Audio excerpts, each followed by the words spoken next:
Your baby's first room doesn't have to be packed with gadgets, bright plastic, and endless decor to feel warm, safe, and beautiful. In fact, the less you bring in, the more space you create for what truly matters: peace, comfort, and connection. Imagine walking into the nursery at 2 a.m. for a feeding. The room is quiet, the floor is clear. You can reach exactly what you need without moving piles of blankets or navigating around toys you bought just in case. The space feels open, breathable, almost like it's exhaling with you. Today, I'll guide you through creating a newborn's nursery the minimalist way: calm, functional, and completely free from clutter. We'll explore how to choose what truly matters, how to design with intention, and how to create a room that grows with your child without overwhelming you or your home. Minimalism in a nursery isn't about bare walls or a room that feels cold and empty. It's about intention. It's about creating a space where every single item earns its place, where the air feels lighter and your mind feels calmer the moment you walk in. Picture this: it's late at night, the baby's crying, and you're fumbling through drawers, moving aside extra blankets and gear you've never actually used. In that moment, the excess doesn't help. It slows you down and adds stress. Now imagine the same moment in a thoughtfully minimalist nursery. Everything you need is within reach. Nothing distracts your eyes or your mind. You can focus on what matters most: your baby, without feeling buried under the weight of stuff. The benefits go beyond looks: fewer things to clean, fewer things to organize, and far less mental clutter. You create a safe environment that's easy to navigate, even half asleep. And perhaps the most surprising part? Babies need far fewer things than the baby industry would have you believe. What they need most is you, calm, present, and unhurried. When we strip it down to what truly serves you and your baby, there are only 3 core pieces of furniture a newborn's room really needs: a safe crib, a changing area, and a comfortable chair for feeding and soothing. The crib. Keep it simple, sturdy, and safe. A place for your baby to rest without distractions. No stuffed animals, pillows, or heavy blankets. Just a fitted sheet and your baby, following safe sleep guidelines. A clear crib not only looks calmer, it is calmer for both you and your little one. The changing area. Instead of buying a separate changing table, consider using a dresser with a secure changing pad on top. It keeps all your baby's essentials: diapers, wipes, creams, extra clothes, right at your fingertips, while also serving as long-term storage as your child grows. The chair. Choose one that supports your back and allows you to rock or sway. This will be where you feed, soothe, and sometimes even nap together.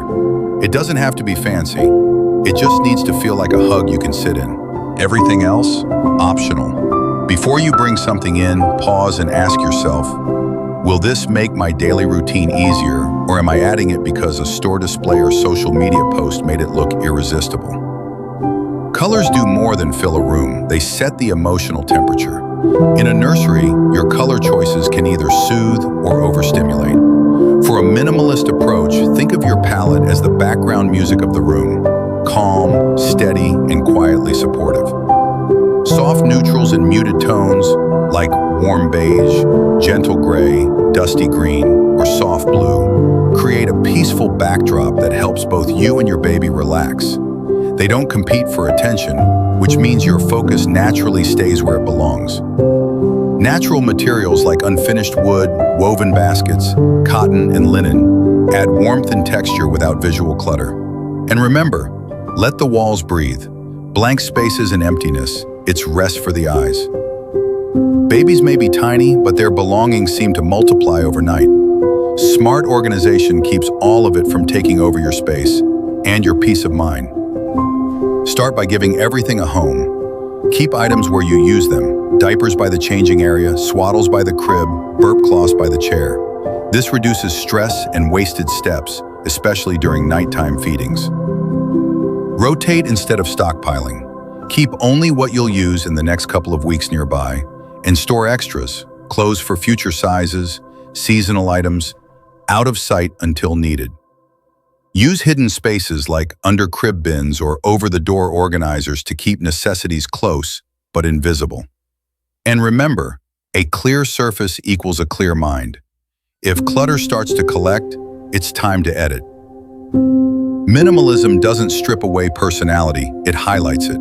Instead of filling every wall or shelf, choose one or two pieces with true meaning. Maybe it's a framed print, a plant that brings life to the room, or a keepsake passed down from your own childhood. By keeping it simple, every item has room to shine. Meaning grows when it's not diluted, and each chosen detail becomes part of your family's story. Babies grow quickly. Plan with growth in mind so you're not constantly replacing furniture or rethinking the layout. Choose adaptable pieces, a crib that becomes a toddler bed, a dresser that works for all ages, storage that shifts from baby gear to books and toys. Leave open space now so there's room for movement later. And resist buying too far ahead. Buy for the stage you're in and adapt as you go. It saves space, money, and keeps your home from becoming storage for a future that hasn't happened yet. Your baby won't remember the designer rug or the matching baskets, but they will feel the peace you created, the calm, the safety, the space to just be. A minimalist nursery is about making room for connection, rest, and joy. When you walk in and feel openness instead of overwhelm, that's when you know the space is working for both you and your child. If this vision of a calm, clutter-free nursery resonates with you, give this video a like so more parents can find it, and subscribe for more minimalist living guidance. And tell me in the comments, what's one thing you've decided to leave out of your nursery and why? Your story might be the inspiration another parent needs.